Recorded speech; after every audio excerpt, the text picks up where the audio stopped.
My name is Epsiba Beulah. Before I was a Hindu girl doing a lot of idol worship, and I was like a completely a traditional girl, like accepting what father says, what the elder says, and I was used to respect all those things.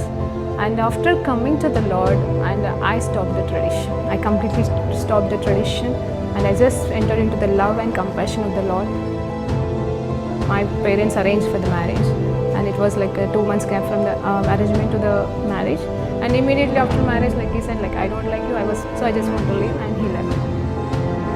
Even I was pleading him, I was begging him, and I was asking him to come back, but it never happened. If he is not going to come to me, I want to die. That if he is going to be separated from me, I should die. The day I was about to kill myself, I was watching a TV channel, and immediately she started like, here one girl is crying. You have been separated with your husband and you are planning to die now, but you are not going to do that. Immediately I called to one of my Christian friends, and she shared with me the gospel. On the spot, I accepted Lord as my Savior. The next moment, I felt free from the burdens and all kind of thoughts, and everything left me. Praise Lord అండి. దేవునికి మహిమ కలుగును గాక. ప్రార్థన చేసుకుందాం. పరిశుద్ధుడా గొప్ప దేవా, నీకు స్తోత్రం, స్తుతి, మహిమ, ఘనత, ప్రభావం చెల్లించుకుంటున్నాం నాయన. ఈ సమయంలో ఉన్న పాటను మీ పాసన్నిధికి వచ్చుటకు నాయన మీరు మాకు ఇచ్చిన గొప్ప ధన్యతకే వందనాలు తండ్రి. ఈరోజు ఒక ప్రత్యేకమైన అంశాన్ని మేము ధ్యానించబోతున్నాం తండ్రి. ఈ లోకంలో జరుగుతున్న పరిస్థితుల్ని ధ్యానం చేసుకుంటూ అయ్యా ఈ అంత్యకాలంలో తండ్రి జరుగుతున్న వాటిని మేము చూస్తుంటుండగా అయ్యా తెలిసిన వాళ్ళైతే ఎంతోమంది ఉన్నారు, కానీ తెలియని వాళ్ళు ఈ సత్యాలు తెలుసుకోవాల్సిందిగా ప్రభా ధ్యానిస్తుంటున్న ఈ సత్యాల్ని మాకు బోధించమని యేసుక్రీస్తు నామములో ప్రార్థన తెలియకుంటూ పొందుకుచున్నాము తండ్రి. ఆమేన్. ప్రైజ్ లార్డ్ అండి. దేవునికి మహిమ కలుగును గాక. మరి ఈరోజు దేవాది దేవుడు మనకిస్తున్న అంశం ఏంటంటే తెలుసా అండి, సారమ్మ అలాగే ఇస్సాకు, హగర్ ఇస్మాయిల్ల గురించి. అంటే సారమ్మ హగర్ వీళ్ళిద్దరి విషయాల్లో జరిగిన సత్యాలని మనం ఈరోజు ధ్యానించబోతున్నాం. అంటే ఈ సారా మరి అబ్రహాం యొక్క భార్య, మరి ఇస్సాకుని కనింది.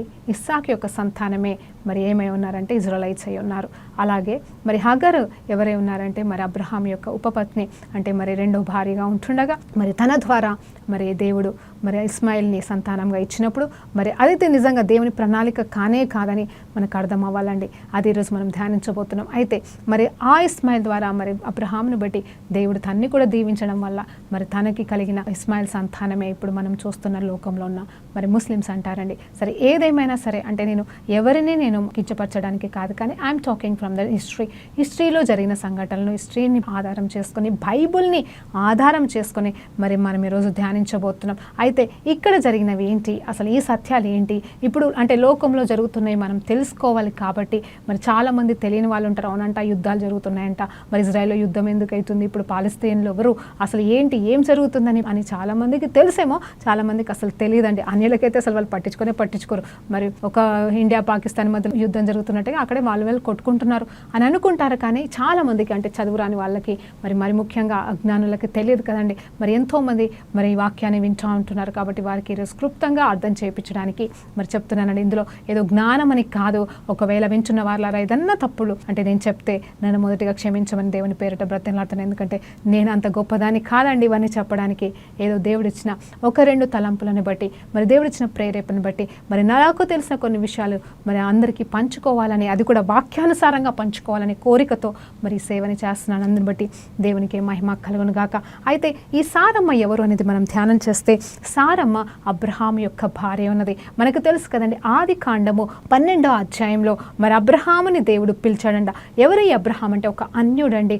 ఒక అన్యుడు మరి విగ్రహారాధనలో ఉన్నాడా, మరి తను ఏ దేవుళ్ళని ఆరాధిస్తున్న స్థితిలో ఉన్నాడా అవి మనకి తెలియదు. కానీ మరి ఒక అన్యుడిగా ఉన్న వ్యక్తిని మరి దేవాది దేవుడు మరి ఒంటరిగా ఉన్న వ్యక్తిని పిలుస్తున్నట్టుగా మనం చూస్తూ ఉంటాం. ఆ 12వ అధ్యాయంలో పిలిచినప్పుడు మరి తనతో పాటుగా మరి ఆల్రెడీ వారు వృద్ధాప్యంలో ఉన్నారు.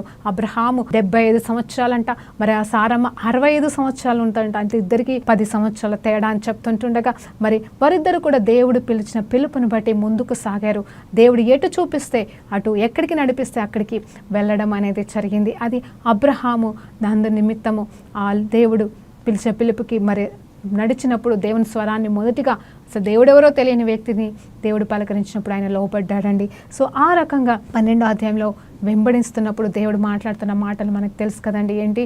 ఇదిగో యెహోవా, నీవు లేచి నీ దేశం నుండి, నీ బంధువుల యొద్ద నుండి, నీ తండ్రి ఇంటి నుండి బయలుదేరి నేను నీకు చూపించు దేశమునకు వెళ్ళుము. నేను నిన్ను గొప్ప జనముగా, జాగ్రత్తగా వినండి మరి ఈరోజు ఈ మాటల్ని, నిన్ను గొప్ప జనముగా చేసి నిన్ను ఆశీర్వదించి నీ నామమును గొప్ప చేయుదును.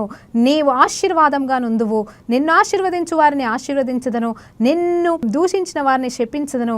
భూమి యొక్క సమస్తములను నీ యందు ఆశీర్వదించబడునని అబ్రహాముతో అనగా యెహోవా అతనితో చెప్పిన ప్రకారము అబ్రహాము చేశాను. ఇక్కడ చూడండి, దేవుడు అబ్రహాముకి ఇచ్చిన దీవెన ఏంటి అంటే, ఇదిగో నిన్ను ఆశీర్వదిస్తాను, అలాగే నీ ద్వారా ఈ లోకాన్ని ఆశీర్వదిస్తాను. జాగ్రత్తగా వినండి, దేవుడు మాటలు అస్సలు ఒత్తైనా పొల్లైనా పోదంటే ఇదే మాటలు ఈరోజు మనం లోకంలో చూస్తూ ఉన్నాము. అయితే నీవు ఆశీర్వాదముగా ఉందువు, అంత మాత్రమే కాదు, నిన్ను దూషించి వారు నేను దూషిస్తాను, నిన్ను దీవించిన వాళ్ళని నేను దీవిస్తానని చెప్పేసి మాట్లాడుతున్నాడు.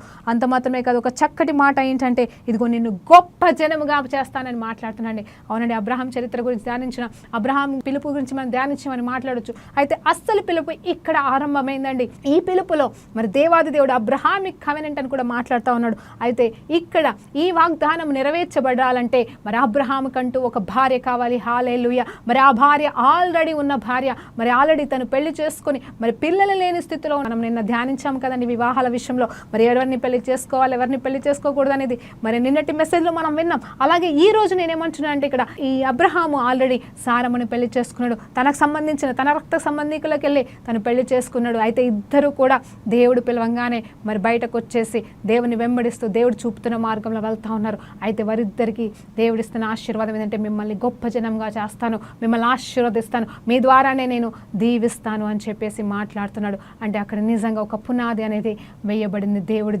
నామంలో. సో ఆ తర్వాత మరి కొన్ని సంవత్సరాలు గడుస్తున్నా కానీ పిల్లలు పుట్టపోయేసరికి సారమ్మ మరి అప్పటికి మరి వృద్ధాప్యంలో ఉందండి. సారమ్మ గురించి ఒక మాట చెప్తాను. షీఈ్ ఆల్రెడీ 65 years ఓల్డ్ అండి. మరి 65 సంవత్సరాల పాటుగా ఆమె మరి ఆ వయసులో ఉన్నను. అప్పటి వరకు కూడా ఆమె ఒక అన్యురాలుగా ఉండి కూడా మరి వెంటనే దేవుని వెంబడించిందంటే ఆమె గొప్పతనాన్ని బట్టి దేవునికి మహిమ కలుగును గాక. మరి సారమ్మ వెంబడించిందండి. సారమ్మని అందరూ అంటారు, హగర్ని ఎందుకు ఇచ్చింది, ఆమె చేసిన తప్పు వల్లనే మరి వీళ్ళంతా ముస్లిమ్స్ వచ్చారు అని అంటారు. నిజమేనండి, అయి ఉండొచ్చు. కానీ ఆమె తప్పు చేసిందా, పొరపాటు చేసిందా, అబ్రహాము కూడా మరి సరి చేసుకోవాలి కదండి. దేవుడు నీకు నాకు ఇస్తానన్నాడు కదా, ఒకసారి దేవుణ్ణి అడుగుదాము. మరి నిజంగా నేను హగర్ని పెళ్లి చేసుకోవచ్చా, హగర్ ద్వారా సంతానాన్ని కలిగించవచ్చా, ఇది దేవుని చిత్తమై ఉన్నదా అని అడగలేకపోయాడు. కారణం ఏంటి అంటే, అబ్రహాము కూడా కొత్త అండి దేవుళ్ళో, దానికి కూడా తెలియకపోవచ్చు. సరే ఏదో ఒకటిలే అని చెప్పేసి మరి నిలబడ్డాడేమో అనిపిస్తుంది. కానీ మనం ఒకటి జ్ఞాపకం చేసుకోవాలి, దేవుడు సారా సంతానాన్ని కూడా ఎందుకు అత్యధికంగా దీవించాడని చూస్తే అక్కడ దేవుడు వాగ్దానము చేసి ఉన్నాడు. ఎవరికి? అబ్రహాముకి, సారాకి, ఇద్దరికి అండి.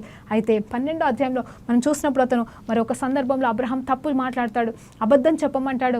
ఆ సారమ్మకి ఒక చోటుకి వెళ్ళినప్పుడు మరి అక్కడికి వెళ్తే మీరు మనమిద్దరం భార్య భర్తలను చెప్పకూడదు, అన్నా చెల్లెలని చెప్పుకుందాం. అప్పుడు ఏమవుతుందంటే, మరి నన్ను నువ్వు కాపాడింది దాని అవుతావు, నిన్ను బట్టి నేను బ్రతుకుతాను, మరి లేకపోతే నన్ను చంపి తీసుకెళ్ళి మరి నువ్వు నా భార్య అని చెప్తే తీసుకెళ్ళి నిన్ను పెళ్లి చేసుకుంటారు కాబట్టి అన్నప్పుడు సారమ్మ లోబడుతుందండి. ఎలా లోబడితే తెలుసా, నేను చచ్చిపోయినా పర్వాలేదు, నాకేమైనా పర్వాలేదు అని చెప్పేసి ఏ స్త్రీ కూడా ఆ రీతిగా అబద్ధం చెప్పలేదు. కానీ తను ఏం చేసింది తెలుసా అండి, తన భర్త బాగుంటే చాలు, తన భర్తకి తనకి దేవుడిచ్చిన వాగ్దానం ఉంది కదా, సరే నేను ఎట్లాగూ ముసల్దాన్ని అయిపోయా, నా ద్వారా అయితే పిల్లలు పుట్టేది లేదు, నేను చచ్చినా ఒకటే బ్రతికినా ఒకటే, మరి నన్ను ఇక్కడ వీళ్ళు ఒక వ్యభిచారిగా వాడుకుంటారు, ఒక రాణించేస్తారని నాకు సంబంధం లేదు, కానీ నా భర్త ఎక్కడున్నా బాగుంటే చాలు, నా భర్త ద్వారా ఈ లోకం దీవించబడితే చాలు అనుకొని సరే అని ఒప్పుకుంటుందటండి. హల్లెలూయా, దేవునికి మహిమ కలుగును గాక.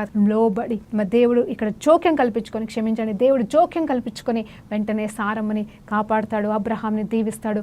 అలాగే అదే రోజు నేను గొప్ప జనంగా నేను ఆశీర్వదిస్తానన్న మాటను చెప్పాలంటే సంతానం కలగకపోవచ్చు, కానీ ఆ మరుక్షణమే జరిగిన గొప్ప సత్యం ఏంటి తెలుసా అండి, ఆ ఒకే అధ్యాయంలో, అంటే ఎన్ని సంవత్సరాలు పట్టిందనేది తర్వాత విషయం అండి, కానీ మరి వెంటనే మరి ఆ సారమ్మను బట్టి దేవుడు జోక్యం కల్పించుకోవడం, సారమ్మను బట్టి అబ్రహాము దీవించడం, అంటే అన్ని వదిలేసి వచ్చేసాడు కదండి. ఏదో కొద్దిగా ఉండొచ్చు తన దగ్గర, కొన్ని జంతువులు, కొన్ని పక్షులు, కొంతమంది పనివారు, కొంతమంది మాత్రమే తనతో ఉండొచ్చు, కానీ అక్కడ ఎవరు ఉన్నారంటే అక్కడ ఐగుప్తు రాజు అక్కడ వాళ్ళకి ఇచ్చాడంటే గొప్ప గొప్ప మరి ధననిధులను ఇచ్చి ఉన్నాడు. మరి ధనవంతులుగా దేవుడు మరి ఇక్కడ చేయబడ్డాడు. అంటే వీళ్ళు అబ్రహాము సారమ్మకి మరి వాళ్ళు ఆటోమేటిక్గా ధనవంతులు అయిపోయారు. ఎందుకంటే దేవుడు చెప్పిన మాటను బట్టి, అంటే వాళ్ళు ఆ రీతిగా మరి సారమ్మని బట్టి తిరిగి అప్పచెప్పడం, అంటే దేవుడు జోక్యం కల్పించుకోవడం, సారమ్మని విడిచిపెట్టమని చెప్పడం, ఆ తర్వాత ఎందుకు నువ్వు అబద్ధం చెప్పావని మరి అక్కడ అబ్రహాంని శిక్షించలేదు, కానీ మీరు వెళ్ళండి, మీరు ఎక్కడైనా వెళ్ళి బ్రతకొచ్చు, ఇదిగో మేము సారమ్మ విషయంలో మేము చేసిన పొరపాటుకి అని చెప్పేసి నష్టపరిహారంగా మరి ఎంతో బంగారం, వెండి అని మరి పశువులను అలాగే పని వాళ్ళను కూడా, జాగ్రత్తగా ఉండండి, పని వాళ్ళను కూడా ఐగుప్తులోకి వెళ్ళి మరి వీళ్ళకి ఇవ్వడం అనేది. ఎందుకంటే మరి అవన్నీ ఉంటే వాటిని చూసుకోవడానికి పని వాళ్ళు కావాలి కదండి. సో ఆ రీతిగా మరి పనివారిని సైతం ఇవ్వడం జరిగింది. సో ఆ పనివారిలోకి వెళ్ళి వచ్చిన అమ్మాయే ఈ ఐగుప్తురాలైన మరి హాగర్ అండి. మరి తను ముస్లిం అని కాదు, తను ఇంకేదో అని కాదు, కాకపోతే ఏంటంటే అప్పుడు తను ఐగుప్తురాలండి. హల్లెలూయా, దేవునికి మహిమ కలుగుగాక. హాగర్ అనే స్త్రీ ఒక ఐగుప్తురాలిగా ఉంటుండగా అక్కడి నుండి మరి ఏమి జరుగుతుందనేది చూస్తే, ఆ తర్వాత మరి అనుకోని రీతిగా సారమ్మ మరి తను మంచిగా ఉందని చూసిందా, మరి ఎంతోమంది పనిగత్తలు ఉండొచ్చు కదా, కానీ హాగర్ మంచితనం చూసిందో, హాగర్ మరి ఎలాంటిదని గమనించే ఉంటుంది. కానీ మరి ఎంతోమంది ఉండగా మరి హాగర్ని ఎందుకు ఎన్నుకున్నదో అనేది మనం ఆలోచన చేయాలి. ఎందుకంటే ఆ విషయం మనకు అర్థం కాకపోవచ్చు, ఎందుకంటే ఎంతోమంది ఉన్నప్పుడు ఒక్కరిని ఎన్నుకోవడం కష్టమే, కానీ తన ఆలోచన లేకపోవచ్చు, కానీ నా భర్తకి సంతానం రావాలి అని ఒక ఆలోచనతో సలహా ఇచ్చిందని. తప్పు సలహానే ఇచ్చింది, తప్పు చేసింది సారమ్మ అని కానట్లే, కానీ హాగర్ని ఎన్నుకోవడం అనేది జరిగింది. అయితే ఇక్కడ హాగర్ ఎవరు అనేది చూస్తే మన ఐగుప్తురాలి అన్నాం. అయితే ఈమె మరి వెంటనే అవునా సరే అని చెప్పేసి పెళ్లి చేసుకున్న తర్వాత తను ఎప్పుడైతే ప్రెగ్నెంట్ అని తెలిసిందో వెంటనే హాగర్ చేస్తున్న పొరపాటు ఏంటి తెలుసా అండి?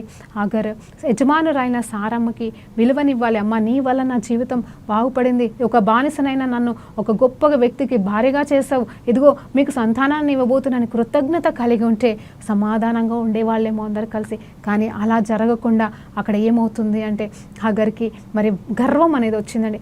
గర్వం అనేది వచ్చి మరి సారమ్మని మరి నెగిటివ్గా చూడడం. అలాగే నేను అనుకుంటున్నాను అబ్రహాము కూడా మామూలు మనిషే కదండి, హాగర్ ద్వారా మరి సంతానం పుడుతుందని తెలియగానే మరి మేబీ సారమ్మ కంటే ఎక్కువగా మరి హాగర్ని ప్రేమించాడేమో, దాన్ని బట్టి బాధపడిందేమో. చూడండి, అబ్రహాము బ్రతికితే చాలు, నేను చచ్చిపోయినా పర్వాలేదు అనుకున్న సారమ్మ ఎప్పుడైతే తనకంటే ఎక్కువ హాగర్ని ప్రేమిస్తున్నాడు అని తెలిసిందో తట్టుకోలేకపోయిందండి ఆ తల్లి.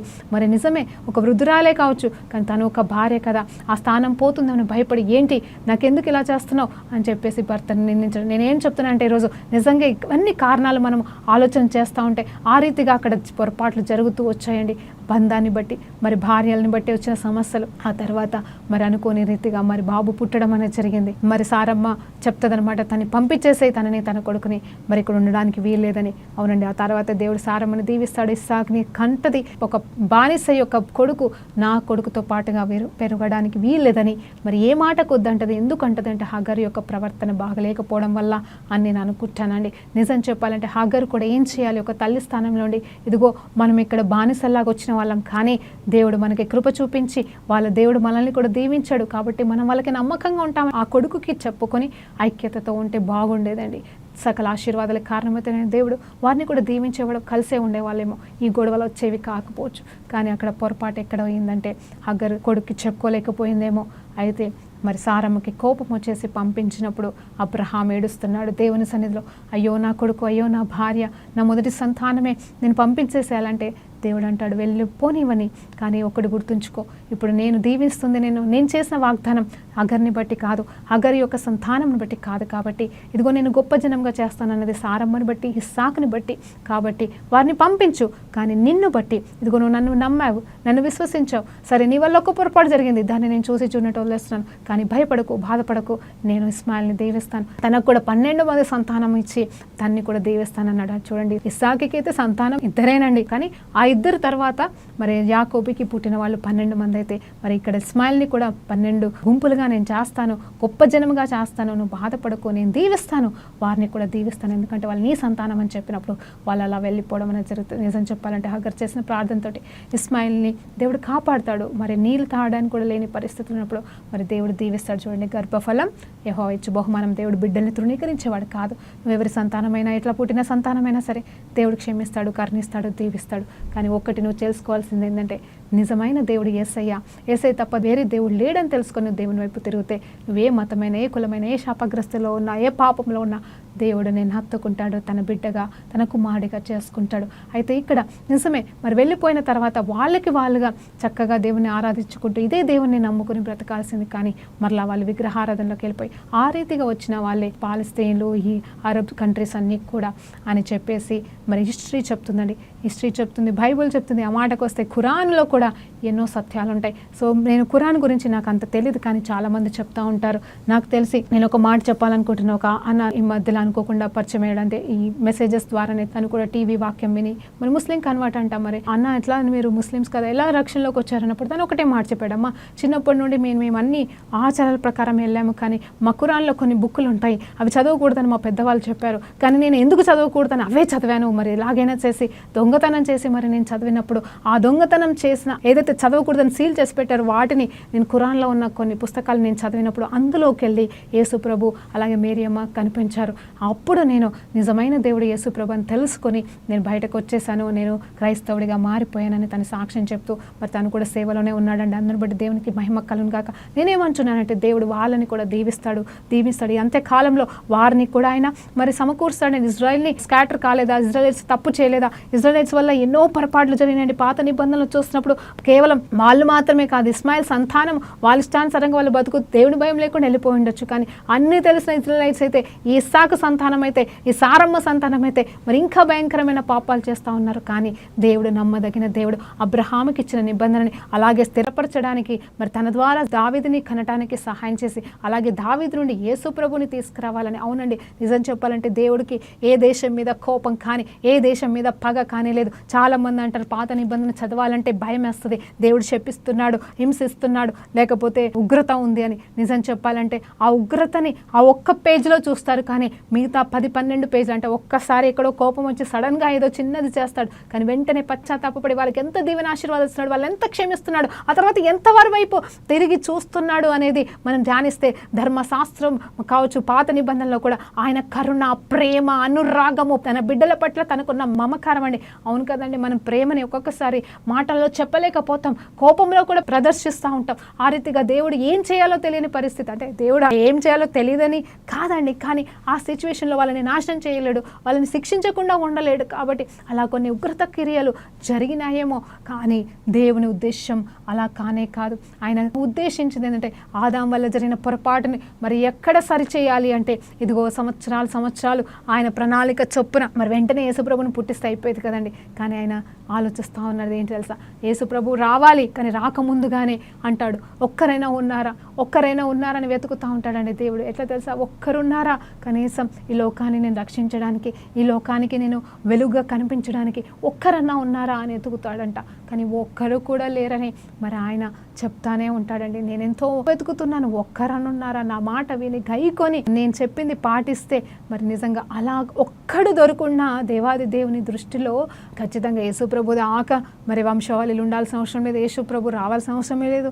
అలా అని చెప్పేసి ముందుగానే దేవుడు గొప్ప సాక్ష్య కార్యములు అంటే రక్షణ కార్యములు జరిపించేవాడేమో మనకి తెలియదండి. అంటే ఆ భయంకరమైన ఉగ్రత మరి యేసుప్రభు మీద రావాల్సిన అవసరం లేదు.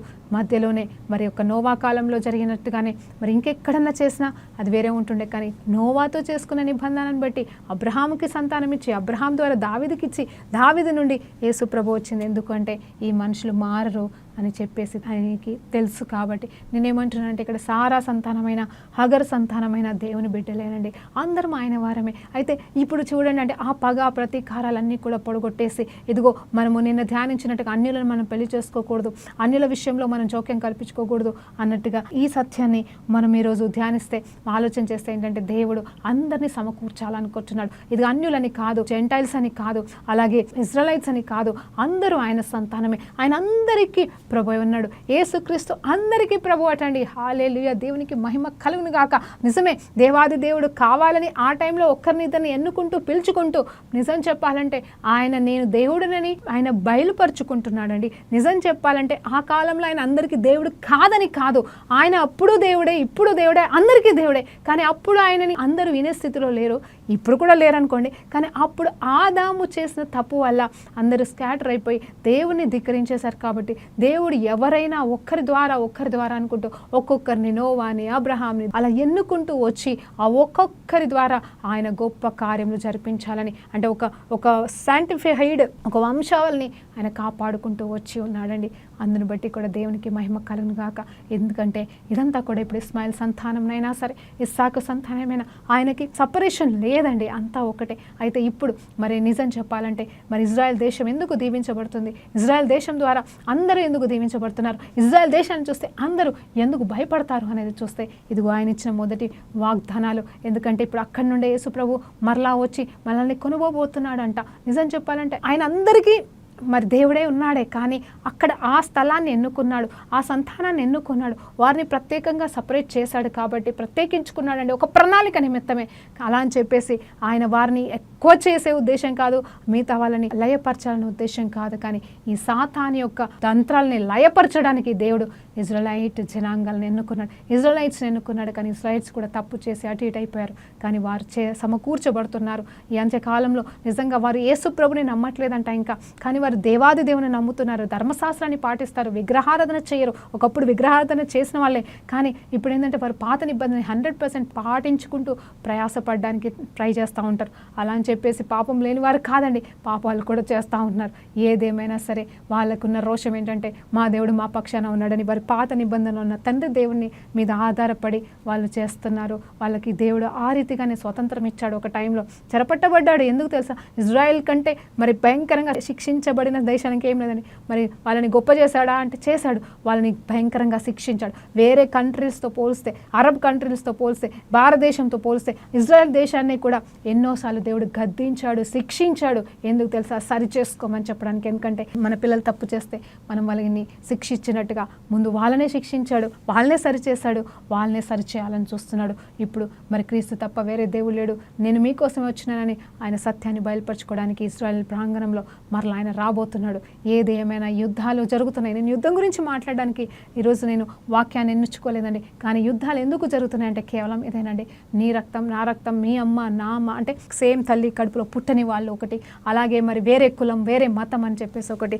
ఆ రకంగా ఈ విభేదాలు లోకంలో మనుషులు పుట్టించిన విభేదాలు వచ్చినాయి కాబట్టి ఆ విభేదాలని బట్టి వీళ్ళు గొడవలు పడుతున్నారు. అలాగే భూమి దేవుడు స్వాస్థ్యంగా లోకానికి, మనుషులకి, భూమికి, అలాగే భూమిలో ఉన్న బిడ్డలకి ఇచ్చి ఉన్నాడండి. నిజం, మనిషికి ఇచ్చి ఉన్నాడు. అయితే ఆ మనిషికి ఇచ్చిన స్వాస్థ్యాన్ని మరి ఎలా అంటే మరి వాళ్ళు స్వతంత్రించుకోవాలి, వాళ్ళు ఏలాలి, వాళ్ళు దాన్ని సేదపరచుకోవాలి, అంటే ఫలించాలి. చూడండి, మల్టిప్లై అవ్వాలంట, ఫ్రూట్ఫుల్ అవ్వాలంట, అంటే దాన్ని ఏలాలంట. కానీ వీళ్ళు ఏం చేస్తున్నారు? పాపం చేస్తున్నారు. భూమి పైన చేయకూడని పాపాలు చేయడం వల్ల దేవునికి కోపం వస్తుంది. అంత మాత్రమే కాదు, ఏ భూమి అయితే దేవుడు మరి దీవించమని మరి దీవెనకరంగా చేసి మరి వారికి భూమి పైన ఇచ్చి ఉన్నాడో అదే భూమిని ఎవరు కోరుకుంటున్నారు తెలుసా అండి? లయపరచడానికి, నాశనం చేయడానికి, భూమి పైన ఉన్న ప్రతి బిడ్డని ఆ అంధకారంలో పడేయడానికి, లాక్కెళ్ళడానికి, తన కోసం ఏర్పాటు చేసిన ఆజ్ఞ అగాధంలోకి తీసుకెళ్ళడానికి సాతానుగాడు ప్రయత్నిస్తున్నాడు. ముందు మనం తెలుసుకోవాల్సింది ఇది. ఈ దేశం ఆ దేశం అని కాదు, దేశాలన్నీ ఒకటే. దేవుడు సృష్టించిన సృష్టిమే మనం. ఆయన పోలికలో ఉన్న వాళ్ళమంతా కూడా. ఆయన ఆల్రెడీ సొల్యూషన్ కూడా యేసు ప్రభు రూపంలో చేసి ఉన్నాడు. ఆయనని నమ్ముకొని విశ్వసించి రక్షణ పొందుకోవడం ఇప్పుడు మన బాధ్యత. అబ్రహాము ఏ రీతిగా ఈ దేవుణ్ణి నమ్మి వచ్చి ఉన్నాడు, ఇప్పుడు కూడా మనము కూడా యేసు ప్రభువే దేవుడని నమ్మి ఆయన ఇష్టానుసారంగా మనం బ్రతకడం ఆరంభిస్తే ఈ భూమిని దేవుడు మనకిచ్చి ఉన్నాడు. ఆయన భూమిని ఏలమని చెప్పినట్టుగా మనం ఏలుతామండి. మనం ఫలభరితంగా ఉంటాం, మనం దీవెనకరంగా ఉంటాం, ఇతరులను దీవెనకరంగా చూస్తాం. అంత మాత్రమే కాదు, ఈ శాపాలు పాపాలన్నీ కూడా మనము దేవుణ్ణి ఒప్పుకుంటే అన్నీ కూడా మన జీవితంలోకి వెళ్ళిపోతాయి. ఇది దేవుడు మన దగ్గర ఆశిస్తుంది. కానీ మనం దేవునిలో ఎదగనివ్వకుండా సాతానుగాడు మనల్ని లాక్కుతా ఉన్నాడు. దేవుని వైపు చూడనివ్వకుండా సాతానుగాడు మన ఇంటికి తీసుకెళ్తున్నాడు. మరి ఆ సాతాను ఉబిలోకి వెళ్ళి మనము లాగవలసిన వారంగా ఉన్నాం. తెలియని వాళ్ళని లాగాలి, తెలిసిన వాళ్ళమైతే మరి సాతాను ఉచ్చులోకి మనం వెళ్లకుండా, అవునండి, సులువుగా చిక్కులు పెట్టే పాపంలోకి మనం పడకుండా నిలబడాలి. అందుకే అంటాడు కొత్త నిబంధనలో, అందరినీ ప్రేమించమంటున్నాడు, అందరినీ క్షమించమంటున్నాడు. నీ దేశం నా దేశం అని కాదు. ఏ దేశం కోసం నువ్వు ప్రార్థన చేస్తున్నావు? 2 దేశాలు ఫైటింగ్ చేస్తుంటే సరే, ఏ దేశమో ఆ దేశం కోసం ప్రార్థన చేసుకోవడం బాగుందండి, మమ్మల్ని కాపాడండి, యుద్ధం నుండి తప్పించండి అని, తప్పులేదు. కానీ నిజం చెప్తున్నాడు, ప్రతి దేశం దేవుని దేశమే అండి, ప్రతి బిడ్డ దేవుని బిడ్డనే అండి. వాళ్ళు పరిస్థితిని బట్టి చెప్తున్నాను కదండి, దుష్టుడు రాజ్యాల్లోనూ మనుషుల్లోనూ ఆ దేశాలలోనూ దూరిపోయి పుల్లలు పెట్టేసి ఇది మీ భూమి, ఇది మా భూమి, ఇది మీది, ఇది మాది అని చెప్పేసి ఈ రకంగా గొడవలు క్రియేట్ చేస్తున్నారు. అంత మాత్రమే కాదు, ఉగ్రవాదులు అనేది వాళ్ళు ఎవరండి? నిజంగా వాళ్ళు మనుషులే, వారికి ప్రేమ ఉంటుంది, వారికి కుటుంబం ఉంటుంది, వాళ్ళు మామూలు మనుషులే. కానీ వారిలోకి సాతాను దూరి సత్యము తెలియనియకుండా వారిని వాడుకొని దేశాలని మరి అన్నిటినీ నాశనం చేస్తుంది. మరి కులం మతం పేరుతో కూడా మనుషుల్లోకి సాతాను దూరి మరి అస్తవ్యస్తం చేస్తుంది. ఇవన్నీ అసత్యాలండి. ఆ అసత్యాలని నమ్మి మరి మనుషులు పాడైపోతున్నారు. కానీ వాటన్నింటి నుండి బయటకు తీసుకురాగలిగిందల్లా ఒక్కటే, ఏంటంటే సమాధానంతో కూడిన ఈ పరిశుద్ధ బైబుల్ అండి. ఈ బుక్ చదివినతే, దీన్ని పాటించగలిగితే, దీనిలో ఉన్న సత్యాలు మనం గ్రహించగలిగితే, నిజం చెప్పాలంటే ఉగ్రత కాదంటే తన హృదయం తెలుసుకోండి. ఫస్ట్ దేవుని కోపం కాదు, రెండో రకడ వస్తుంది. ఇప్పుడు ఏమైపోతుందో, భూకంపాలు వస్తున్నాయి, అది వస్తుంది, ఇది వస్తుంది, ప్రవచనాలు ఇస్తున్నారేమో. ఈ ప్రవచనాల గురించి మీరు ఆలోచించనక్కర్లేదు. ప్రవచనాలు ఇచ్చినను, భూమి ఉన్నను లేకపోయినను, మనమున్నను లేకపోయినను, ఒకటి సత్యం ఏంటంటే నువ్వు దేవుని నమ్ముకుంటే, దేవుని వైపు చూస్తే దేవుడు ముందు వచ్చి మనల్ని తీసుకెళ్లడం సంగతి ఏమో, కానీ భూమిని ఇక్కడే పరలోకంగా కూడా మార్చగలడు. ఆయన తలుచుకుంటే ప్రతి ఆలోచన తలకిందలుగా మార్చగలడు. మోసెస్ కాలంలో నాశనం చేస్తానన్న ప్రజల్ని కాపాడుకోలేదా? అలాగే నోవా కాలంలో ఒక్క తప్పు చేశాడండి, అంటే ఒక కార్యం చేసి ఉన్నాడు అప్పుడు తన కోపంతో, కానీ ఆ ఒక్కసారి ఆయన ఉగ్రతని చూపించాడండి. ప్రతిసారి ఆయన ఉగ్రతని కప్పుకున్నాడు, తగ్గించుకున్నాడు. ఆయన తలుచుకుంటే, ఆయన నిజంగా ఉగ్రతని కుమరిస్తే ఏ ఒక్కరు మనం ఈ లోకంలో ఉండలేం. కాబట్టి మనం విగ్రహారాధనలకి దూరంగా ఉండాలి క్రైస్తవులం. అలాగే అందరినీ ప్రేమించాలి, అందరినీ క్షమించాలి. ఈ ముగింపులో ఒక మాట చెప్తున్నాను క్రైస్తవులకి, మీరు తెలుసుకోవాల్సిన సత్యం మన పని ఒక్కటే అండి. ఇక్కడ మీరే నేను అని వాదించడం కాదు, మా దేవుడే గొప్ప, మీ దేవుడు కాదు అని చెప్పడానికి మనకి ఇప్పుడు సమయం లేదు. ప్రార్థించండి, చెప్పగలిగినంత వరకు స్వార్థ చెప్పండి. మనం ఇతరులలాగా మనం చంపట్లేదు, ఇతరులని మనం దూషించకూడదు. సరే, బైబిల్లో కొన్ని ఉన్నాయి మనకు తెలియడానికి, దేవుడు వాళ్ళు దేవుళ్ళు కాదు, వాళ్ళని మొక్కకూడదు అని చెప్తున్నారు. వీటిని పాపం వాళ్ళు చదివి ఏం చేస్తారంటే మా దేవుడు కాదా అని చెప్పేసి వాళ్ళు అంటూ ఉంటారు. వాళ్ళకి తెలియదు కదండి. కానీ అవును మీ దేవుడు కాదని మనం గొడవ పెట్టుకోవడం కాదు, కానీ అవును అని చెప్పేసి వాళ్ళని నిదానించుకొని వాళ్ళు తెలిసేటట్టుగా చెప్పగలిగితే చెప్పండి, లేదు అంటే ప్రార్థన మాత్రం చేయండి. మనకి గొడవలకి కూడా సమయం లేదు. మరి అమాయకములు ఎంతోమంది ఉన్నారండి. కొంతమంది అంటే ఇప్పుడు ఇలాంటి ప్రజల్ని దేవునికి అప్పచెప్పండి. నిజంగా గొడవలకు వస్తున్నారా, మిమ్మల్ని ఆటంకపరుస్తున్నారా, అలాంటి వాళ్ళని నిజంగా మీరు దేవుడికి అప్పచెప్పి మౌనంగా ఉండండి. వారి విషయంలో మీరు ఉన్న చోటనే ప్రార్థించండి, దేవుడు సహాయం చేస్తాడు. ఒకవేళ నిజంగా వచ్చి మిమ్మల్ని చంపాలని చూస్తే చచ్చిపోండి, తప్పేం లేదు. ఈ మాట చెప్తున్నందుకు నన్ను క్షమించండి. ఎందుకంటే ఇక్కడ నువ్వు కళ్ళు మూస్తే క్రీస్తు బిడ్డగా, క్రీస్తులో నువ్వు చనిపోతే నువ్వు గొప్ప పరలోక దీవెనలు పొందుకుంటాం. అందరము చచ్చిపోవాల్సిన వాళ్ళమే అండి. మరణ భయం అనేది మనకొద్దు, పెరిగితనం అనేది మనకొద్దు. అత సాక్షులు పౌల్లాగా అద్భుతాలు కావాలా మీకు, మరి పేతురులాగా అద్భుతాలు కావాలా అని కోరుకుంటాం కదా. మరి పేతురు పౌల్లాగా మనం ఎందుకు అత సాక్షులు కాకూడదని ఈరోజు దేవుని పేరిట మిమ్మల్ని బ్రతిమలాడుతున్నాను. కాబట్టి మన రోషం మనలో ఉండాలి, మన రోషం మన దగ్గర ఉండాలి, మన రోషం మన క్రైస్తవులను మనం గద్దించుకోవడానికో సరి చేసుకోవడానికో ఉండాలి. మనం పాపం చేయకుండా ఉండకుండా కాపాడుకోవడానికి మనం నిలబడాలి. కానీ ఇతరులు అమాయకులండి. ఈ అమాయక జనాన్ని ఒక్కసారి మీరు జ్ఞాపకం, ఎవరో ఒకరో ఇద్దరు, ఒక సంస్థ, ఒక మనుషులు ఒకరు చేస్తున్న దాన్ని బట్టి మనం పోరాటాలకు, న్యాయాలకు, కోర్టు కేసులకు వెళ్ళడానికి మనకిక్కడ సమయం లేదు. ఆ పోరాటాలు మనం ఆపివేద్దాము, నిజమైన ఆత్మీయ పోరాటమే చేద్దాము. దేవుడు మనకి విజయాన్ని ఇస్తాడు. ఎందుకంటే ఏ ఒక్కరిని ఆయన విడిచిపెట్టడు. ఆయనకు సంబంధించిన ఏ ఒక్క రక్తపు బొట్టు కూడా వ్యర్థం కాదు.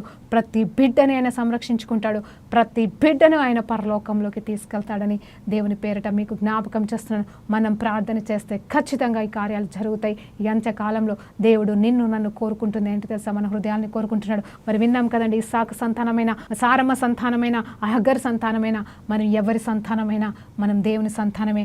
ఆదాం నుండి వచ్చిన వాళ్ళమే, గుర్తుపెట్టుకోండి. మరి ఒక్క నోవా మాత్రమే, నోవాతో పాటుగా 8 మంది మాత్రమే ఉంటే ఆ 8 మంది కల్లా వచ్చిన వాళ్ళమే ఈ భూలోకంలో ఉన్న ప్రతి సృష్టించబడిన బిడ్డ, ప్రతి తల్లి గర్భంలో పుట్టిన బిడ్డ అని మీకు దేవుని పేరట జ్ఞాపకం చేస్తున్నారు. కాబట్టి ఆయన ప్రతి లోకంలో ఉన్న ప్రతి బిడ్డతో నోవా కాలంలో నిబంధన చేసుకున్నాడు.